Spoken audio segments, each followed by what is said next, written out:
ನಮಸ್ಕಾರ, ಶುಭ ಸಂಜೆ ಪ್ರೀತಿಯ ವೀಕ್ಷಕರೆಲ್ಲರಿಗೂ ಸಂಕಲ್ಪ ಸಿದ್ಧಿ ಕಾರ್ಯಕ್ರಮಕ್ಕೆ ಆತ್ಮೀಯ ಪ್ರೀತಿಯ ಸ್ವಾಗತ ಹೇಳ್ತಾ ಇರೋದು ನಾನು ಅನುಷಾ. ಸೊ ಮೊದಲನೇ ಬಾರಿ ನಮ್ಮ ಚಾನಲ್ ವೀಕ್ಷಿಸ್ತಿದ್ದೀರಾ ಅಂತಂದರೆ ಈಗಲೇ ಚಾನಲ್ನ ಸಬ್ಸ್ಕ್ರೈಬ್ ಮಾಡಿ, ನಮ್ಮ ವಿಡಿಯೋಸ್ನ ಲೈಕ್ ಮಾಡಿ. ಏನೋ ಕಾರ್ಯಕ್ರಮದಲ್ಲಿ ನಮ್ಮ ಜೊತೆಲಿದ್ದಾರೆ ಸ್ಪಿರಿಚುವಲ್ ಗುರು ಡಾಕ್ಟರ್ ವಿಷ್ಣುದತ್ತ ಗುರುಜಿಯವರು. ಗುರುಗಳನ್ನ ಕಾರ್ಯಕ್ರಮಕ್ಕೆ ಸ್ವಾಗತಿಸೋಣ. ನಮಸ್ತೆ ಗುರುಗಳೇ, ಕಾರ್ಯಕ್ರಮಕ್ಕೆ ಆತ್ಮೀಯ ಸ್ವಾಗತ. ನಮ್ಮ ಮನೆಯಲ್ಲಿ ಮಹಾಲಕ್ಷ್ಮಿ ಸಂಚಾರ ಮಾಡಬೇಕು ಅಂದರೆ ಹೆಣ್ಣು ಮಕ್ಕಳಿಗೆ ಲಕ್ಷ್ಮಿ ಅಂತಂದರೆ ಪ್ರತಿಯೊಬ್ಬರಿಗೂ ಇಷ್ಟ. ಆದರೆ ವಿಶೇಷವಾಗಿ ಹೆಣ್ಮಕ್ಳಿಗೆ ಮಹಾಲಕ್ಷ್ಮಿ ನಮ್ಮನೇಲೇ ಇರಬೇಕಪ್ಪ, ಏನು ಹೇಳಿ ಅದನ್ನು ನಾವು ಮಾಡ್ತೀವಿ ಅಂತ ಅಂತಾರೆ. ಸೊ ಮಹಾಲಕ್ಷ್ಮಿ ನಮ್ಮ ಮನೇಲಿ ಇರಬೇಕು, ಸಂಚಾರ ಮಾಡಬೇಕು ಅಂತಂದರೆ ನಾನು ಏನನ್ನ ಫಾಲೋ ಮಾಡಬೇಕಾಗುತ್ತೆ, ಇದ್ರ ಬಗ್ಗೆ ತಿಳಿಸ್ಕೊಡಿ. ಓಂ ವಿಶ್ವಸ್ಮೈ ನಮಃ. ಪ್ರೀತಿಯ ಬಂಧುಗಳೇ, ಮನೆ ಇರ್ತಕ್ಕಂಥ ಹೆಣ್ಣು ಮಕ್ಕಳೇ ಮಹಾಲಕ್ಷ್ಮಿಯರು. ಅವರು ಗಲಗಲ ಅಂತ ಓಡಾಡ್ತಿದ್ರೆ ಸಾಕು, ಸೌಂಡ್ ಮಾಡಿದೆ, ಸೌಂಡ್ ಅಂದರೆ ಗಲಾಟೆ ಕಿರಿಕಿರಿಯನ್ನು ಉಂಟು ಮಾಡದೆ ಮನೆಯಲ್ಲಿ ಗೆಜ್ಜೆಯ ನಾದದ ಸಪ್ಪಳ ಕೇಳ್ತಿದ್ರೆ ಅದೇ ಮಹಾಲಕ್ಷ್ಮಿ. ಆದರೆ ನೀವು ಕೇಳ್ತಕ್ಕಂಥ ಧನಲಕ್ಷ್ಮಿ ಮನೆ ಒಳಗಡೆ ಪ್ರವೇಶ ಮಾಡ್ತಾ ಸಂಚಾರದ ಆನಂದವನ್ನು ಉಂಟು ಮಾಡಬೇಕಾದ್ರೆ ನೀವು ಬಹುಶಃ ಎಲ್ಲಿ ಹೇಗೆ ಮಾಡಿರ್ತೀರೋ ಗೊತ್ತಿಲ್ಲ. ಶುಕ್ರವಾರ ರಾತ್ರಿ ಮನೆಯ ಮುಂದುಗಡೆ ಶುಕ್ರವಾರ ರಾತ್ರಿ ಅಷ್ಟದಳದಿಂದ ಕೂಡಿರ್ತಕ್ಕಂಥ ರಂಗೋಲಿನ ಹಾಕಬೇಕಂತೆ. ಚೆನ್ನಾಗಿ ಜ್ಞಾಪಕ ಇಟ್ಕೊಳ್ಳಿ.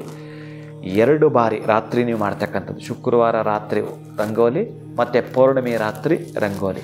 ಇವೆರಡೂ ಸಂದರ್ಭದಲ್ಲಿ ಮಹಾಲಕ್ಷ್ಮಿ ಸಂಚಾರ ಮಾಡ್ತಿರ್ತಾಳಂತೆ. ಹಾಗೇ ಆ ಮನೆ ಒಳಗಡೆ ಸಂಚಾರ ಮಾಡುತ್ತಾಳಂತೆ.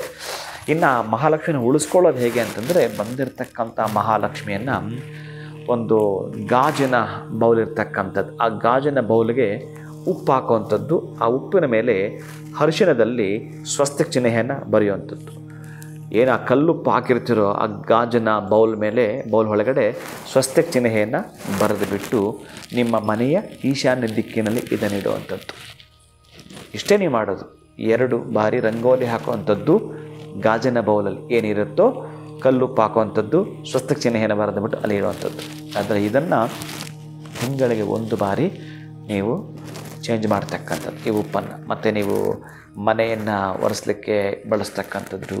ಅದಾದ ನಂತರ ಮನೆ ಒಳಗಡೆ ಸ್ವಲ್ಪ ಮನೆಯಿಂದ ಇಳಿ ತೆಗೆದುಬಿಟ್ಟು ಸ್ವಲ್ಪ ಗಿಡಗಳ ಮೇಲೆ ಚೆಲ್ತಕ್ಕಂತಹದ್ದನ್ನು ಮಾಡಬೇಕು. ಇದಕ್ಕೆ ಯಾವುದೇ ಕಾರಣಕ್ಕೂ ಗಿಡಗಳಿಗೆ ಚೆಲ್ಲಬೇಕಾದ್ರೆ ಅಥವಾ ಗಿಡಗಳಿಗೆ ಹಾಕಬೇಕಾದ್ರೆ ನೀರಿನ ಜೊತೆ ಹಾಕಬೇಡಿ. ಹಾಗೆ ಇಳಿ ತೆಗೆದುಬಿಟ್ಟು ಕಲ್ಲುಪ್ಪನ ಒಂದಷ್ಟು ಕಡೆ ಜೊತೆ ಆದರೆ ಮನೆಯಿಂದ ಹೊರಗೆ ಹಾಕದಂಗೆ ಮನೆ ಒಳಗೇ ಸ್ವಲ್ಪ ಹಾಕ್ತಕ್ಕಂತಹದ್ದನ್ನು ಮಾಡ್ತಾ ಬರ್ತೀರಿ ಸಣ್ಣದಾಗಿರ್ತಕ್ಕಂಥ ಗಾಜಿನ ಬೌಲಲ್ಲಿ.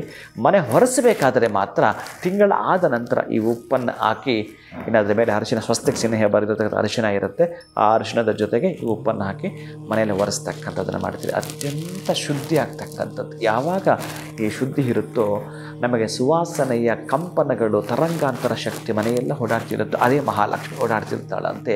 ಇದೊಂದು ಸ್ಮೆಲ್ ಗೊತ್ತಾದರೆ ಸಾಕಾಗಿ ಆ ಮನೆಯೊಳಗೆ ಪ್ರವೇಶ ಮಾಡ್ತಾಳೆ. ರಂಗೋಲಿ ಮತ್ತು ಉಪ್ಪನ್ನು ಮಾಡ್ಕೊಂಡಿದ್ರಿಂದ ಆ ಒಂದು ಮಹಾಲಕ್ಷ್ಮಿ ಸಂಚಾರ ಮನೇಲಿ ಆಗ್ತಾರೆ.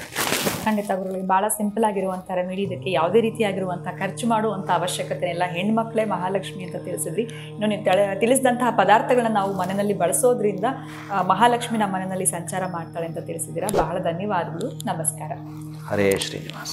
ಸೊ ಮನೆಯಲ್ಲಿರುವಂಥ ವಸ್ತುಗಳನ್ನೇ ಬಳಸ್ಕೊಂಡು ಮಹಾಲಕ್ಷ್ಮಿ ಮನೆಯಲ್ಲಿ ಸಂಚಾರ ಮಾಡಬೇಕು ಅಂತಂದರೆ ಏನು ಮಾಡಬೇಕು ಅಂತ ಗುರುಗಳು ತಿಳಿಸ್ಕೊಟ್ಟಿದ್ದಾರೆ. ಇದನ್ನು ಫಾಲೋ ಮಾಡಿ ಅಂತ ಹೇಳ್ತಾ ವಿಡಿಯೋನ ಮುಗಿಸುವಂಥ ಸಮಯ ಆಗಿದೆ. ನಮಸ್ಕಾರ.